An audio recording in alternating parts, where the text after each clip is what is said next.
একটা জিনিস কি দেখেছো, এই যে এসআই পদে সার্কুলারটা এসেছে, আবেদন করতেছে প্রার্থীরা, বাট ওরা বিভিন্ন রকমের প্রবলেম ফেস করতেছে।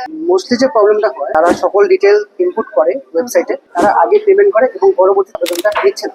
এখানে সমস্যা হচ্ছে, একবার টাকা দেওয়ার পর কিন্তু তাহলে দ্বিতীয়বার আবেদন করতে পারছে না, এবং যদি আপনার ভুল হয় তাহলে কিন্তু আপনার সম্পূর্ণ আবেদনটাই বাতিল হতে পারে।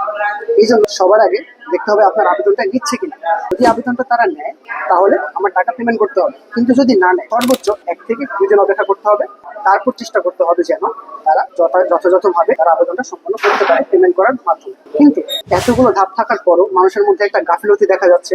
হ্যাঁ, এটা আসলে আমি দেখেছি আমাদের প্রিভিয়াস যত স্টুডেন্ট ছিল, মানে ভর্তি হওয়ার আগে এরকম টেন্ডেন্সি অনেকের মধ্যে দেখেছি যে পিইটি তে পাশ করে ফেলেছে, তো এখন আর নিয়ে চিন্তা করতে হবে না, এখন গা ছাড়া ভাব চলে আসে। অথবা অনেকে চিন্তা করে যে রিটেন তো যেমন তেমন, এতদিন অনেক পরীক্ষা দিয়েছি, এই রিটেনটাও হয়ে যাবে। কিন্তু এই এএসআই এর যে পরীক্ষা পদ্ধতি, এটা কিন্তু অনেকটা এসআই এর মতো। কনস্টেবলে যে আমরা একটু সীমিত পড়াশোনা করলে অনেকটা প্রিপারেশন হয়ে যায়, হ্যাঁ হ্যাঁ, বাট এএসআই এর জন্য কিন্তু এইচএসসি লেভেলের পরপর পরিক্ষাটা দিতে হচ্ছে, প্লাস পরীক্ষা পদ্ধতি অনেকটা এসআই এর মতো। কোশ্চেন গুলো ওরকমই কঠিন আসে, এন্ড স্ট্যান্ডার্ড একটা ক্যাটাগরি কোশ্চেন আসে। সো এই জন্য উচিত এই পিইটি রিটেন যা আছে সবকিছুতে সমানভাবে গুরুত্ব দেওয়া। আর আমাদের অনির্বাণে কিন্তু আমরা প্রত্যেকটা কোর্সের জন্য আলাদা আলাদা যতটা পরীক্ষা আছে, পিইটি রিটেন সবকিছুর জন্য আলাদা আলাদা ইনস্ট্রাক্টর আছে, এন্ড সামরিক বাহিনীতে যুক্ত আছে এরকম রানিং অফিসার আছে, সকলেই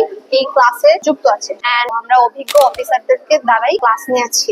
সবচেয়ে বেশি ইম্পর্টেন্ট হচ্ছে এখন সম্পূর্ণ প্রস্তুতি। আমরা অনির্বাণ থেকে কি অফার করছি? আমরা অনির্বাণ থেকে অফার করছি প্রতিটা ধাপের জন্য, সেটা হতে পারে রিটেন, সেটা হতে পারে তোমার মনস্তাত্ত্বিক, সেটা হতে পারে মৌখিক, সেটা হতে পারে ফিজিক্যাল কিংবা মেডিকেল। প্রতিটা বিষয়ের জন্য থাকছে অভিজ্ঞ ইনস্ট্রাক্টর দ্বারা গাইডলাইন, যতদিন না পরীক্ষা হচ্ছে।